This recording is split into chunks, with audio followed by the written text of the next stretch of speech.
Anche tu fai parte di un team sportivo e hai bisogno di un nuovo kit? Crea ora la tua identità insieme a Dinicri Sportswear. Avrai subito un 50% di sconto e il riassortimento a prezzo bloccato. Oltre 300 sono le società che si sono già affidate a noi. E tu cosa aspetti? Contattaci subito al 379 244 8537 o entra su dinicri.com. La TechFind si occupa di distribuzione industriale e consulenza tecnica specialistica nei settori chimico e petrolchimico, impianti di produzione energia, impianti alimentari, acquedottistica e depurazione. Nella TechFind troverete un partner esperto e un broker industriale competitivo ed affidabile. La TechFind potrà esservi utile nell'approvvigionamento di filtri, pompe, strumentazione industriale, valvole e in generale di qualsiasi apparecchiatura industriale. TechFind. You search for tech we find.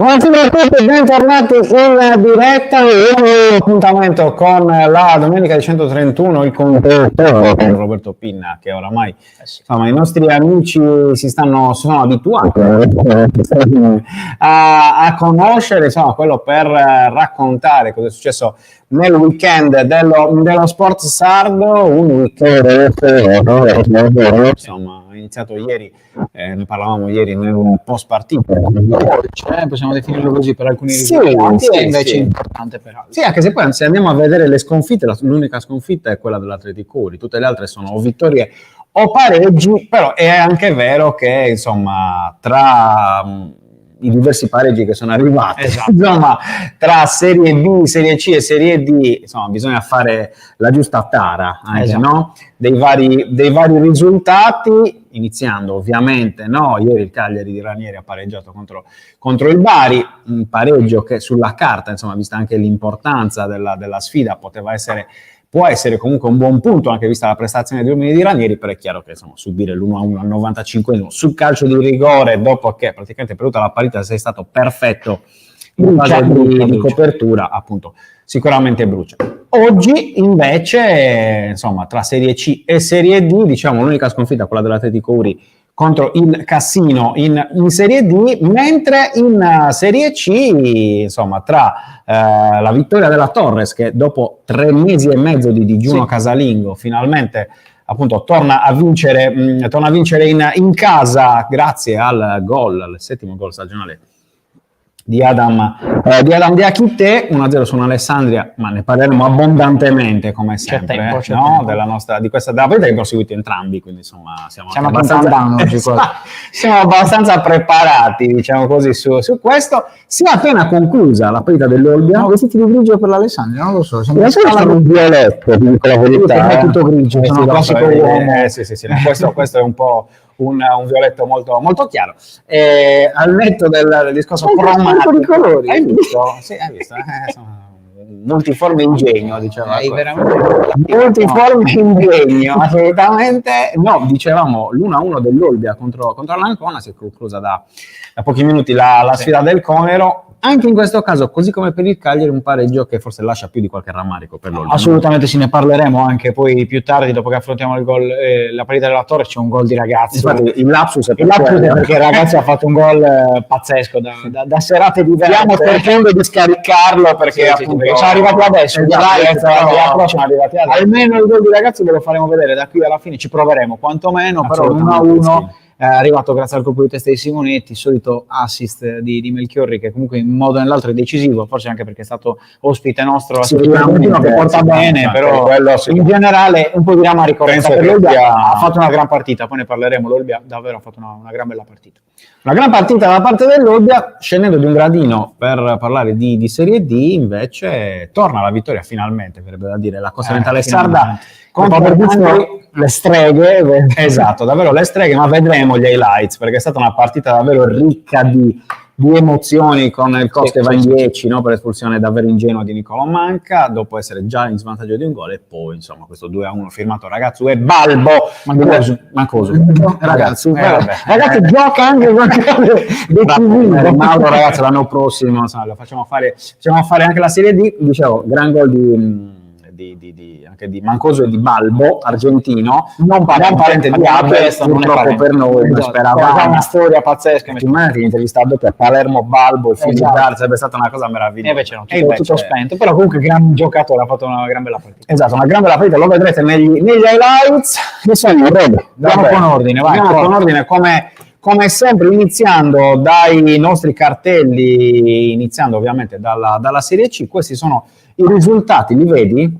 Sì, li vedo anche direttamente. Leggo anche dal tuo, lo metto più grande. Vuoi bene il mio astigmatismo. Ricordiamo, ancora deve giocarsi il big match della giornata numero 28 del girone B, ovvero Cesena-Reggiana. Si giocherà domani sera, ma partiamo dai risultati delle due sarde, li abbiamo già ampiamente detti, ricordiamoli, 1-1 dell'Olbia, maturato fino a pochi istanti fa in casa dell'Ancona, un pareggio comunque importante, anche se 3 punti avrebbero tolto davvero le castagne dal fuoco ai bianchi di Occhiuzzi. Poi vittoria della Torres importante in casa per 1-0 sull'Alessandria, vittoria anche questa in casa della Carrarese per 2-1 sull'Imolese, vittoria netta della Virtus Entella su un Aquila Montevarchi sempre più in crisi in questo girone. Poi pareggio tra Gubbio e Firenzuola, vittoria 3-0 della Lucchese per la Bispesaro, vittoria anche della Recanatesi, 1-0 importante in chiave salvezza sul Pontedera di Max Canzi, pareggio tra Rimini e Siena, non si fanno male, 0-0, e poi San Donato e Fermana, 1-1 che non accontenta quasi nessuno, perché la Fermana per un pochino ha anche sognato di starci in zona playoff e poi invece ne è uscita, visto il pareggio. Eccola la classifica, Reggiana e Cesena, tutto da rimandare ovviamente, perché parliamo di 2 squadre che devono ancora giocare, però comanda la Reggiana con 61 punti, insegue il Cesena con 57, poi 56 la Virtus Entella che si avvicina a mettere pressione appunto ai bianconeri, 49 l'Ancona, 45 la Carrarese, 44 il Gubbio, 42 un Pontedera molto altalenante in quest'ultima fase di campionato, 41 il Siena, 39 la Lucchese, poi 38 per il Rimini, 37 Fiorenzuola, 36 Fermana, prima delle sarde di questo girone 33 la Torres, poi 32 Recanatese, 29 Vispesaro, 27 San Donato Tavarnelle, 25 l'Olbia, stessi punti dell'Alessandria oggi battuta al Vannisana dalla Torres, poi 20 Imolese e chiude fanalino di coda l'Aquila Montevarchi. Assolutamente sì, insomma queste le partite appunto della giornata 28 della serie del girone B di serie C, ovviamente. Diciamo insomma di questa vittoria della Torres, iniziamo ovviamente dalla partita che si è giocata prima, certo, no? tra le due sarde, questo 1-0 contro l'Alessandria, non una partita esageratamente bella, ma oramai lo diciamo ogni domenica, perché effettivamente la Serie C questo è il livello, a livello appunto di spettacolo. Però fanno notizia le partite belle. Bravissimo, infatti hai perfettamente ragione, però era fondamentale per la Torres vincere, soprattutto perché poi appunto domenica, ne parleremo a lungo anche dopo, arriva il derby di ritorno, e poi soprattutto perché secondo me anche come è arrivata la vittoria di oggi, sentiremo poi anche le parole di Sottili e di Diachite, la Torres ha rischiato tanto. Nel secondo tempo ha rischiato più volte di essere raggiunta, che è una costante delle ultime giornate. C'è stata una traversa dell'Alessandria, almeno 2 interventi molto importanti di Salvato che poi andremo a vedere a breve negli highlights. Stavolta non è arrivato però il pari, la Torres dalla Recanatese in poi è sempre andata praticamente in vantaggio, tranne contro la Lucchese, non ha mai dovuto recuperare il punteggio. E di fatto stavolta è riuscita però a proteggerlo con una gestione diversa. Vero è che avrebbe potuto subire anche oggi al Vannisana, però ogni tanto gli episodi girano anche a favore della squadra dei Sottili, e chissà che questo non sia anche uno step di crescita, no, da fare dal punto di vista della mentalità, della psicologia da mettere in 90 minuti. E poi anche un Salvato che insomma si è rifatto dopo l'errore decisivo di Siena. Lo vediamo adesso. Dai, vediamoci negli highlights appunto di Torres Alessandria 1-0.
Posso dirti una cosa? Anche 2. Forse contro un altro avversario questa Torres non avrebbe vinto questa partita, l'avrebbe pareggiata, perché l'Alessandria davvero gli è mancato quel pizzico di cinismo in più.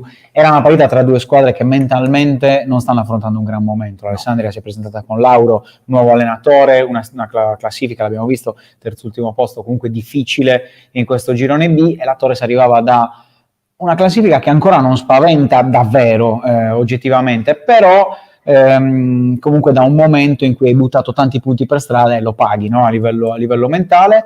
C'è da capire davvero se aver portato a casa finalmente una vittoria sporca e cattiva, che non c'era davvero da tantissimo per questa Torres, forse addirittura dal periodo di Greco, perché poi di base le altre vittorie consecutivi, Forse Carrara? Sì, forse dalla Carrarese, per fare un paragone. Ci sono stati diversi micro episodi che ti hanno girato a favore, c'è da capire. Poi la Carrarese non ha rappresentato una vera e propria svolta per la Torres di Greco, chissà invece che questa Torres Alessandria non lo rappresenti per la Torres di Sottili. Stiamo rivedendo appunto ancora le principali occasioni della sfida del Vanissan.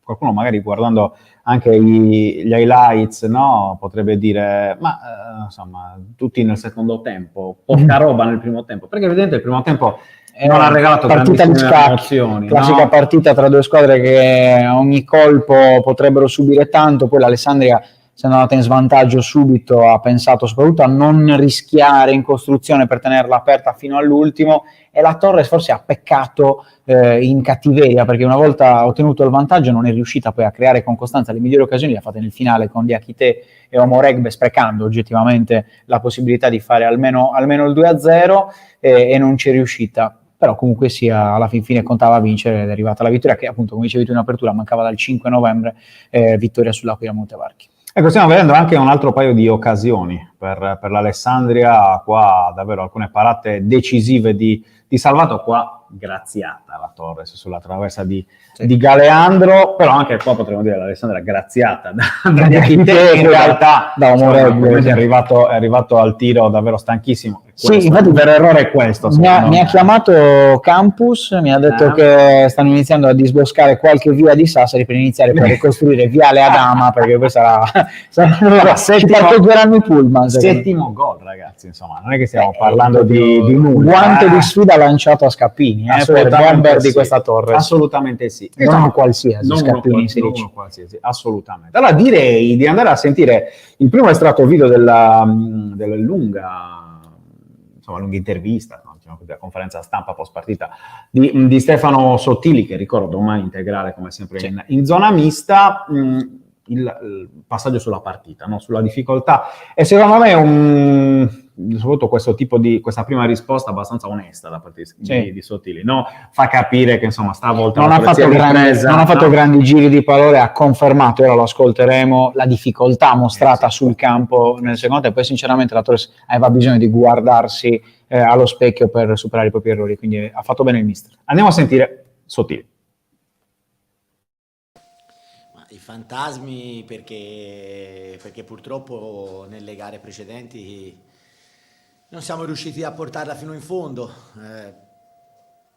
Obiettivamente oggi è stata, al di là della qualità, è stata una vittoria figlia di tanta sofferenza dell'ultimo periodo, figlia di la voglia di portarla in fondo nonostante le grandi difficoltà che avevano alcuni ragazzi. Chi è stato male in settimana non aveva recuperato, però in alcuni ruoli purtroppo non avevo alternative, sono stato costretto a rifarli giocare, purtroppo non avevo scelte. C'è chi è stato male stamattina. Uno ovviamente era Lora che durante la mattinata ha avuto nuovamente problemi con questo benedetto virus che ci sta continuando a martellare.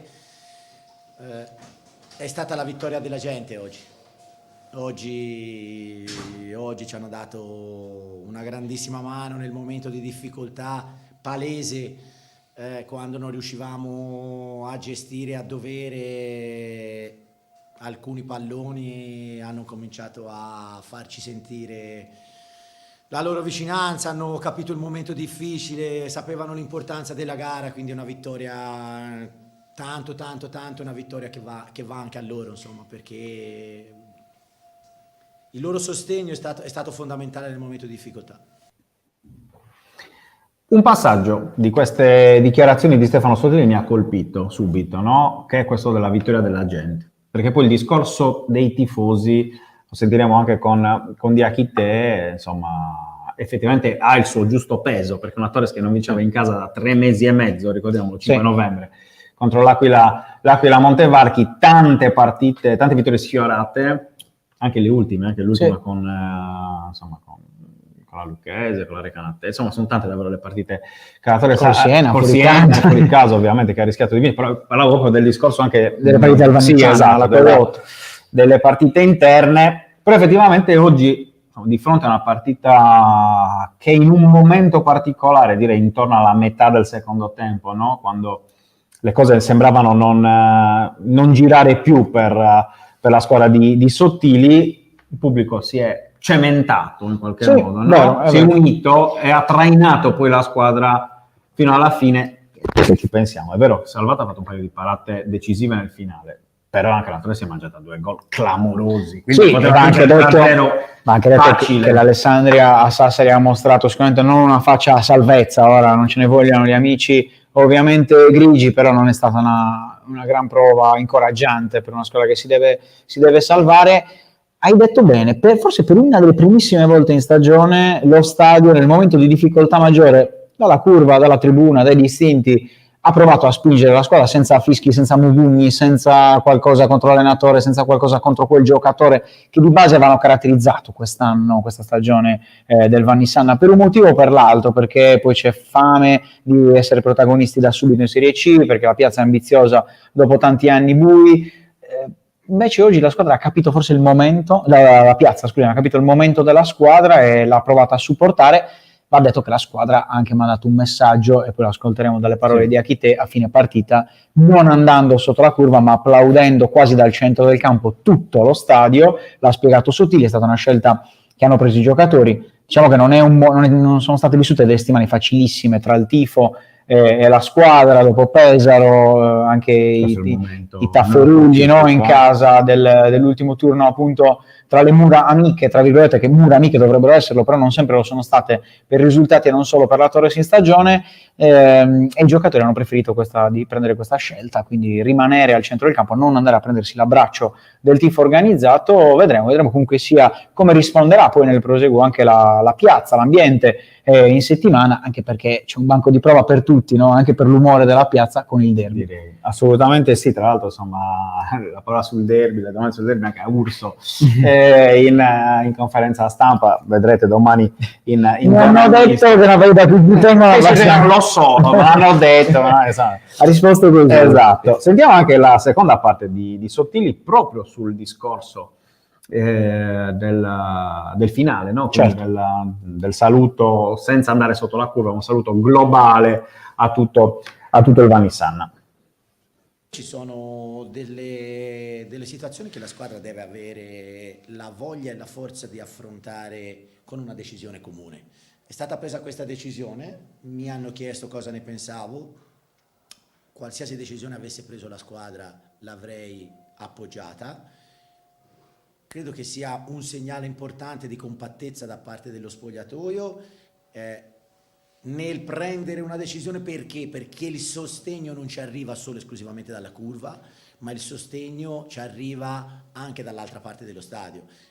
Lo sentiamo, lo avvertiamo, quando ti incitano, quando partono i cori dalla gradinata e dalla tribuna, sono pari a quelli dei nostri sostenitori in curva, quindi credo che sia un bel gesto, lo apprezzo e credo che sia anche un segno di maturità da parte del gruppo. No, parole abbastanza nette. Abbastanza nette, come sempre, mi verrebbe da dire, però insomma Sottili in questo inizio di sua avventura sassarese non mi sembra che sia stato molto diplomatico, diciamo così. Dicevamo di Adam Diakité, insomma, colui che oggi... Sai cos'è Sottili? Per esempio, tranchant, un po' di francese che non lo usavi da parecchio. Un po', effettivamente ci sta sempre bene. Il francese, diciamo di Diakité, 7° gol in stagione. Partita pazzesca, migliore scendere in campo nelle pagelle, se non li avete ancora letti andatevele a recuperare su 131 per enorme distacco. 7,5, 7 ha salvato, sì, per gli altri sono tutti sul 6, 6,5, lui per almeno un punto lo ha dato a tutti quest'oggi, al di là del gol arrivato subito, ha fatto davvero una gara importante per far salire i suoi, far rifiatare la Torres con dei falli conquistati, sponde, aperture, ha cambiato il gioco, ha difeso sui calci piazzati dell'Alessandria e soprattutto ha avuto anche l'occasione per il raddoppio, è arrivato stremato davvero, però non si può dire nulla a questo giocatore. Andiamo a sentire allora le parole prima sulla partita di oggi, anche in vista del derby, e poi sul discorso dei tifosi, ma lo sentiremo dopo. Quello che contava erano i 3 punti, l'avevamo detto nello spogliatoio, oggi era una finale, non c'erano altri risultati, contava solo vincere e sono contento perché dopo non so quanti mesi, dopo tanto tempo riusciamo a gioire con i nostri tifosi, quindi siamo felicissimi, ci godiamo questa vittoria e da domani penseremo all'altra finale con l'Olbia. Perché ti ancora con ansimante, no? La dimostrazione Quello da rifiatare, perché è venuto prima della doccia. Esatto. La dimostrazione davvero della fatica della parità di oggi. Questo invece è il passaggio, come dicevamo prima, sul discorso curva, tifosi e via dicendo. Andiamo. Non c'è nessuna situazione particolare, è una scelta che abbiamo fatto comunque come squadra. Salutiamo tutto lo stadio. Non c'è una situazione contro la curva o contro qualcuno, è una scelta che abbiamo fatto dove ringraziamo sempre i nostri tifosi, tutto lo stadio da lontano, applaudiamo e siamo felici della spinta che ci danno ogni domenica, sia in casa che in trasferta.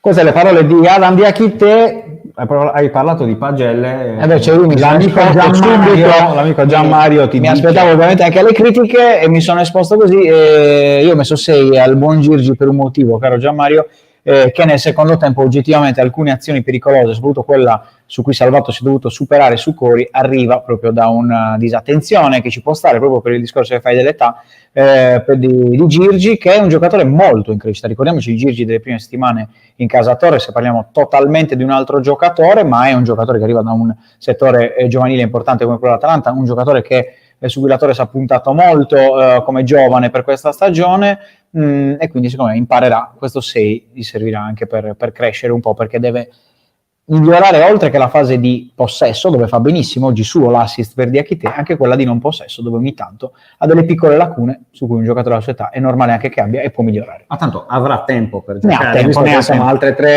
tre sconfitte. Sì, il vero gli ha dato il turno per imparare tranquillamente a giocare. Tendenzialmente il buon Alessio Girgi insomma avrà modo di rifarsi. Salutiamo ovviamente sia Girgi che Liviero, ringraziamo anche Massimo per i complimenti che ci fa, per il servizio che rendiamo allo sport sardo. Per noi è un piacere, ovviamente, oltre che un dovere quasi morale, lo sentiamo davvero. Allora, possiamo chiudere il discorso Torres in realtà mettendolo da parte, perché poi in realtà ci dovremo tornare, ovviamente. Se parliamo di Olbia, quindi insomma tornerà anche la Torres, ovviamente. Sul discorso Torres, dicevamo questo 1-1 dell'Olbia contro l'Ancona, siamo riusciti a scaricare adesso proprio durante la sigla, fondamentalmente lo diciamo. Sì, non è che c'è niente da vergognare. Esatto, siamo riusciti a scaricare gli highlights, questo è proprio l'integrale, quindi li mettiamo così adesso. Posso dire che spesso si critica che non ci sono belle partite in Serie C, questa è stata una bella partita anche integrale, esatto. Qualcosa succede al del esatto, nel frattempo la mandiamo, tanto le stiamo vedendo, insomma, le vediamo insieme a voi, ringraziamo e salutiamo anche Roby Garau che ci propone di invitare Mavesani nel post partita. Ci lavoreremo, caro Roberto, ma io non sono mollo, assolutamente. Allora stiamo vedendo appunto questo 1-1 dell'Olbia di Roberto Chiuzzi contro l'Ancona. Questa azione clamorosa di Gianluca Contini, che poi salta a tutti, vorrebbe andare anche in porta, non riesce a concludere bene, ma un'azione alla UEA Contini. Non so se ti piace. Sì, poi assomigliano anche tra l'altro. Uguali, proprio esattamente uguali. Però insomma anche vedendo questi highlights notiamo come effettivamente per l'ennesima volta, come dicevamo anche nelle scorse settimane, l'Olbia c'è. L'Olbia continua a giocare. Verissimo.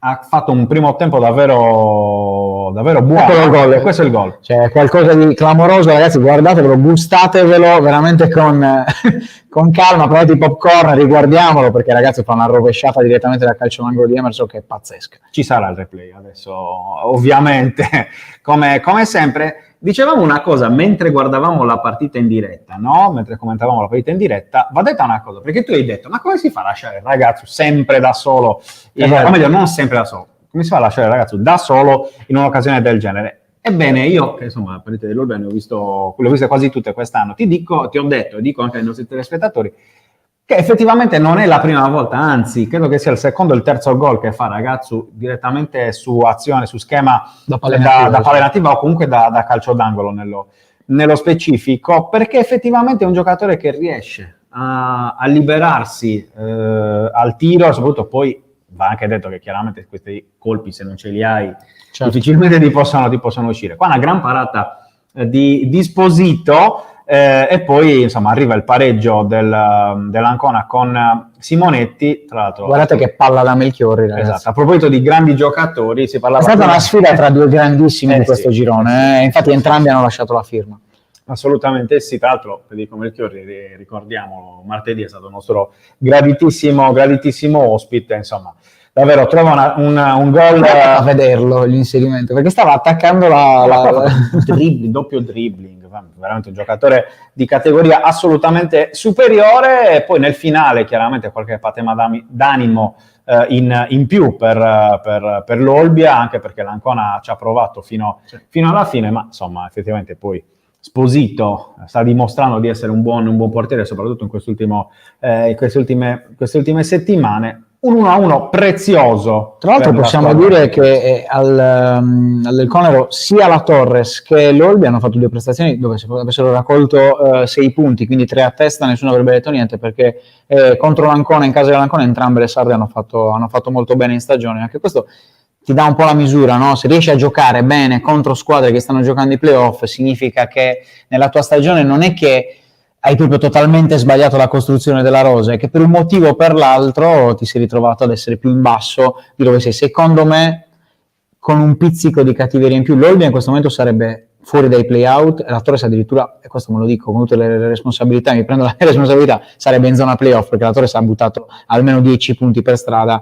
Se ci sta la Fermana a giocarsi i playoff, ci può stare anche la Torres. Diciamo che soprattutto vedendo il livello di questo girone, perché effettivamente noi abbiamo visto tutte le squadre, assolutamente, tra Torres e Olbia, insomma, tutte le squadre che hanno appunto affrontato le nostre due squadre sarde, ed effettivamente insomma il livello che abbiamo visto è un livello che appunto, vedendo quello che sta facendo l'Olbia, quello che ha fatto anche la Torres nell'ultimo periodo, effettivamente troppi punti lasciati per strada, no? Cioè, questo è evidente. Tra l'altro non so se riusciamo, proviamo a metterlo anche in questo momento in grafica, quello che appunto la finestra che stiamo vedendo. Questi sono gli ultimi risultati dell'Olbia. Effettivamente ci sono queste 3 sconfitte. Mi stai dicendo che se voglio giocarmi l'1-1 nel derby è quotato 1-10? Allora, intanto il quarto 1-1 nelle ultime 6 gare per l'Olbia. Un'altra volta è stata recuperata, però, perché insomma già altre volte era capitato, per esempio come con il Rimini, che l'Olbia sia passata in vantaggio e poi è stata rimontata, però insomma è una squadra che è viva, è la dimostrazione di oggi, no? Quello che dicevamo oggi, insomma, è una squadra assolutamente viva, ripeto, l'ha dimostrato nelle ultime settimane. Andare a fare comunque punti a Fiorenzuola, contro l'Entella e contro l'Ancona, contro il Siena, certo dimentichiamo chiaramente il brutto 2-4 contro la Fermana, però insomma è la dimostrazione che sia una squadra che l'Olbia di Occhiuzzi sia una squadra viva, e che quindi, entrando nell'ultimo tema della Serie C, che è ovviamente quello del derby di domenica prossima, andiamo a vedere anche appunto il prossimo turno, il cartello del prossimo turno, proprio per presentarlo al meglio.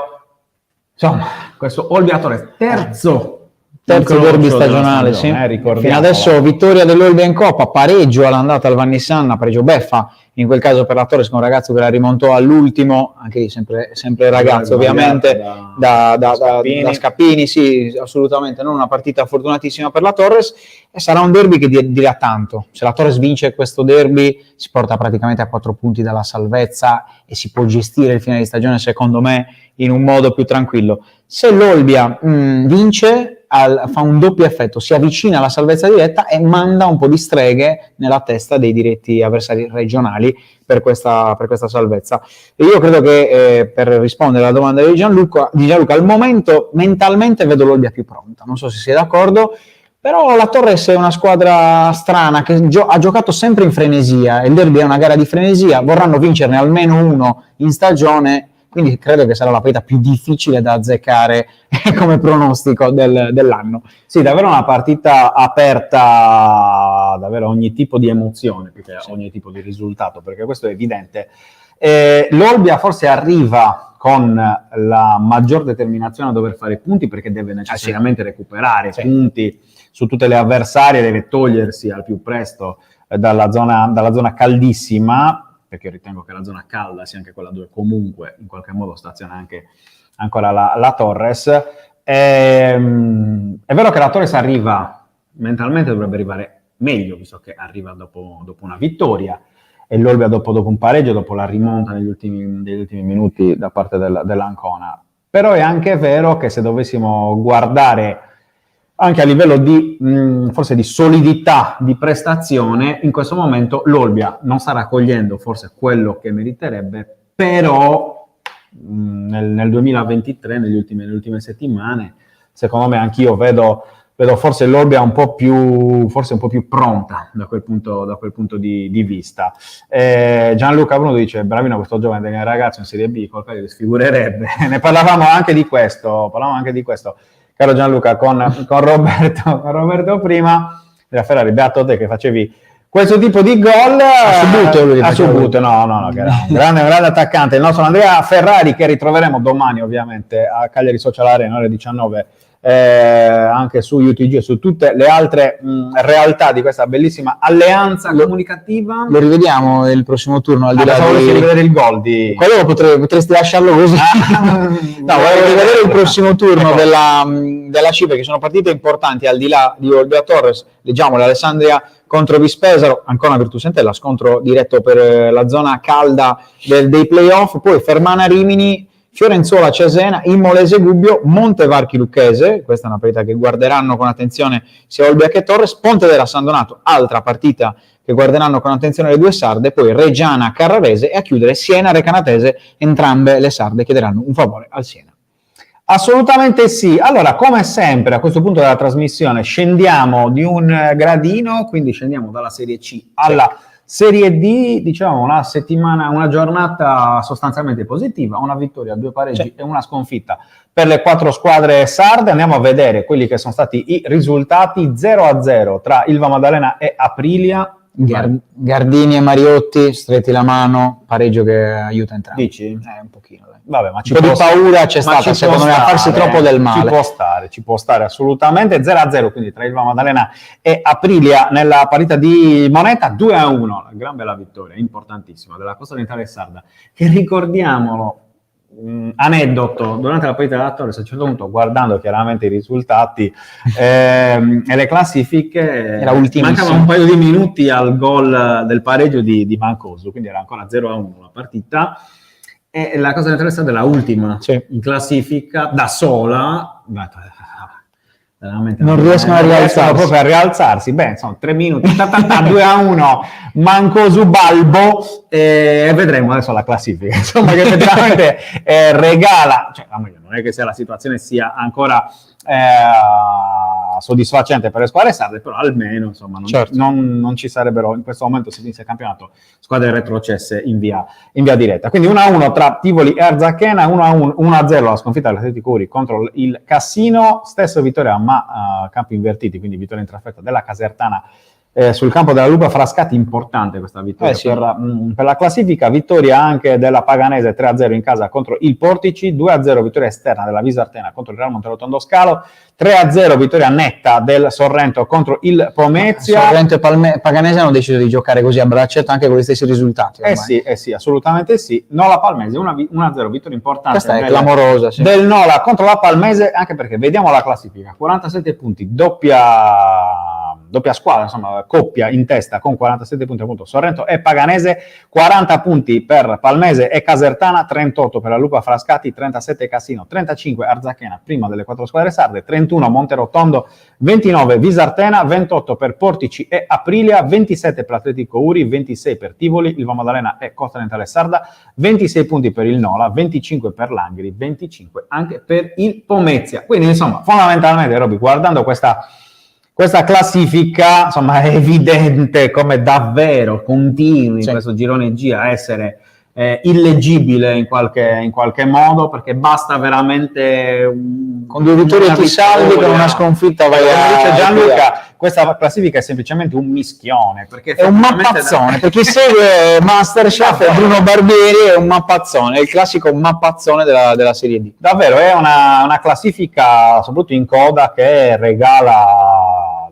emozioni anche durante la stessa giornata, insomma, come abbiamo vissuto quest'oggi. Allora io direi di iniziare, caro Roby, proprio dalla vittoria della Costa Orientale Sarda, quindi andiamoci a vedere appunto i gol di Tertenia e poi dopo andiamo a sentire anche le parole di Antonio Carta, perché è rotto il silenzio stampa in dato un turno di fase. Vabbè, però sai, comunque è portato bene, per cui insomma andiamo a sentire a guardare, sì, assolutamente, scusate. Andiamoci a vedere gli highlights appunto di Costa Orientale Sarda Angri.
Solito zietto che si alza per il è bellissimo. D'altronde, insomma, giustamente dopo così tanto tempo di questa lunga attesa questa era una partita che la rimonti all'88esimo, la vince allo scadere e ti devi alzare, sì, rimani seduto e non ami il calcio. Assolutamente sì, abbiamo visto insomma le belle emozioni di Tertenia. Andiamo adesso a sentire invece le parole di Antonio Carta, vice, come sapete, di Francesco Loi, un estratto della sua lunga intervista che come al solito troverete domani in Zona Mista.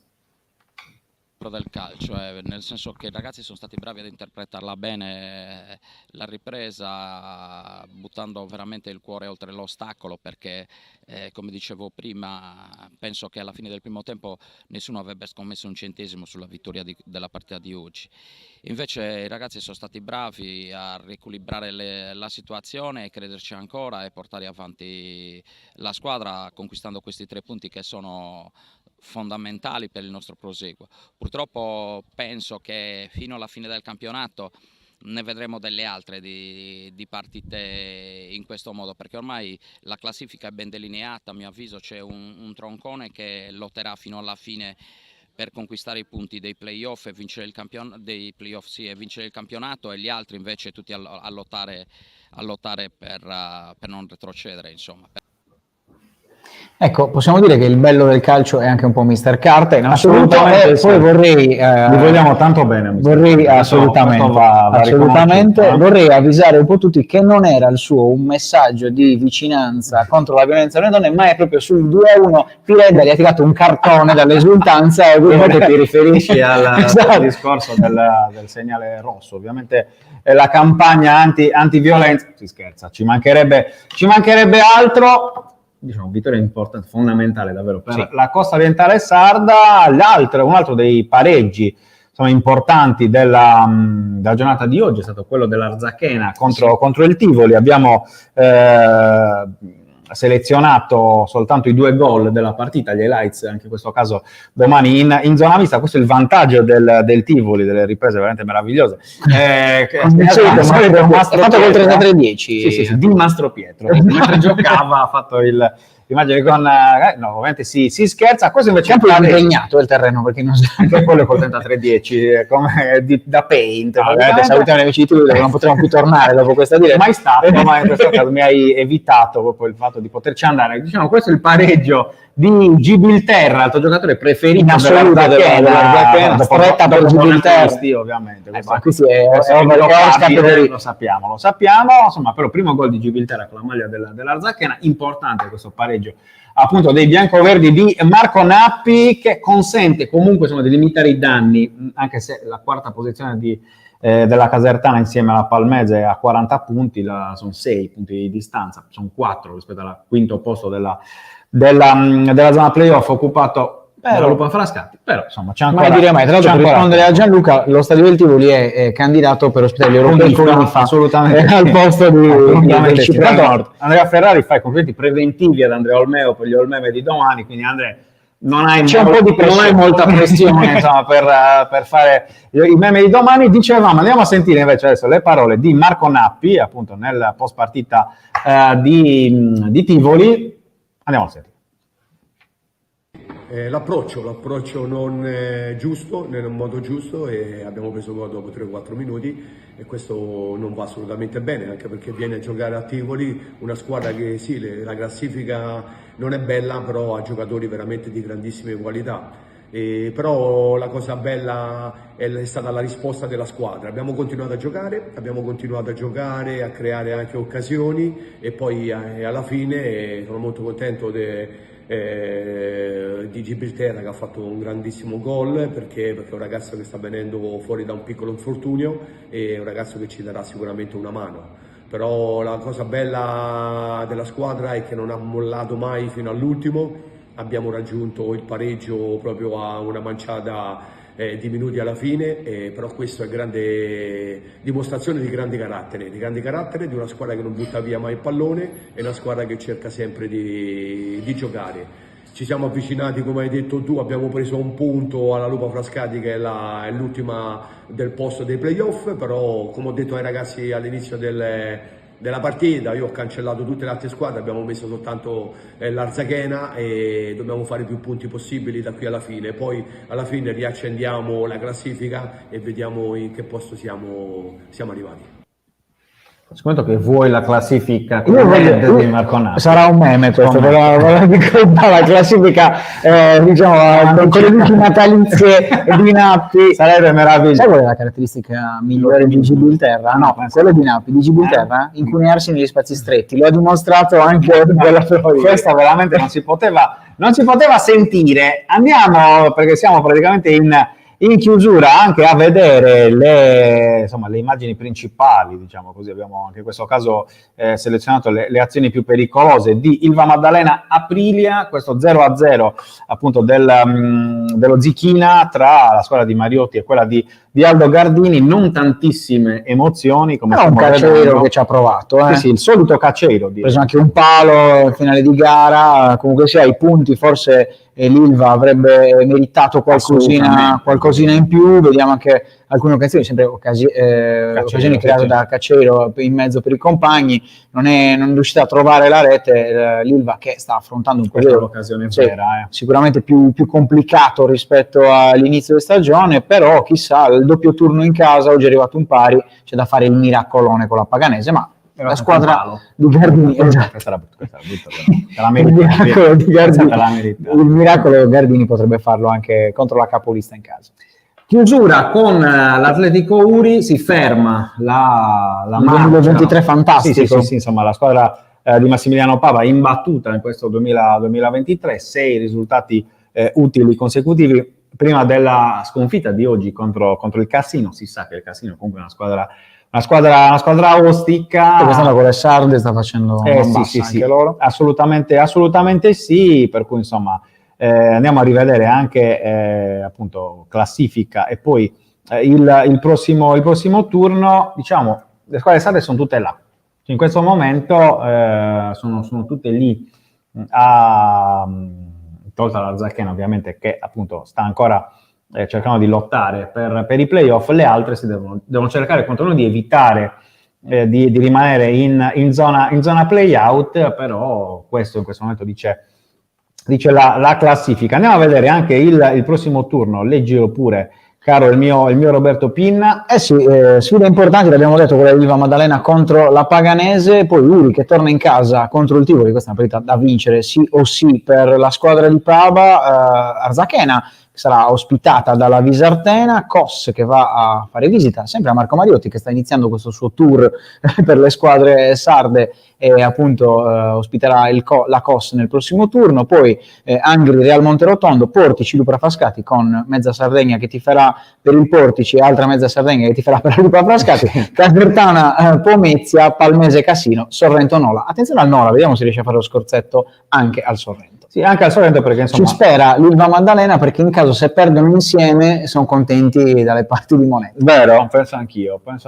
Rivediamo ancora per l'ultima volta la classifica, ricordando, Roby, che ieri, Cagliari di Primavera di Michele Filippi, stamattina ovviamente, ieri la Dinamo Femminile ha vinto la Dinamo Femminile sta sbaragliando sesta tutto, vittoria di fila, si sta lanciando veramente per un finale da protagonista tra Coppa Italia e finale playoff scudetto. Ci saremo, ve lo racconteremo, come sapete ci piace seguire le ragazze di Restivo, mentre il Cagliari Primavera, dicevi tu, ha giocato stamattina a Firenze, sconfitta 1-0, terza di fila per il Cagliari di Filippi, si allontana sempre di più dalla zona playoff. Ora il prossimo turno contro l'Empoli in casa sarà cruciale per capire il destino di questa squadra, metà classifica o tentativo disperato di riagganciare il treno playoff ora distante 6 punti. Invece la Dinamo di Piero Bucchi ferma per Coppa Italia, casa Coppa Italia, a cui non ha partecipato perché insomma non si è qualificata.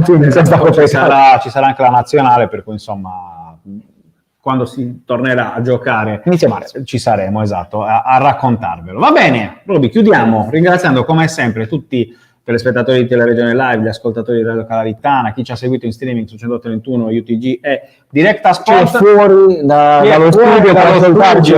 Esatto, il Leonino non ci ha passato i suoi breaking news, ma insomma sarà per la prossima puntata. Ricordo che sarà una settimana intensa come sempre, che inizia domani con chiaramente il Cagliari Socialena, abbiamo già detto, ore 19, Nando Orsi, Andrea Ferrari e tanti ospiti, Marzia Diana in conduzione, e poi da lì come sempre il solito palinsesto. Quindi grazie Roby, grazie a voi, grazie a tutti coloro che ci hanno seguito, buona serata e sigla. La TechFind si occupa di distribuzione industriale e consulenza tecnica specialistica nei settori chimico e petrolchimico, impianti di produzione energia, impianti alimentari, acquedottistica e depurazione. Nella TechFind troverete un partner esperto e un broker industriale competitivo ed affidabile. La TechFind potrà esservi utile nell'approvvigionamento di filtri, pompe, strumentazione industriale, valvole e in generale di qualsiasi apparecchiatura industriale. TechFind. You search for tech we find. Anche tu fai parte di un team sportivo e hai bisogno di un nuovo kit? Crea ora la tua identità insieme a Dimitri Sportswear. Avrai subito un 50% di sconto e il riassortimento a prezzo bloccato. Oltre 300 sono le società che si sono già affidate a noi. E tu cosa aspetti? Contattaci subito al 379 244 8537 o entra su dimitri.com.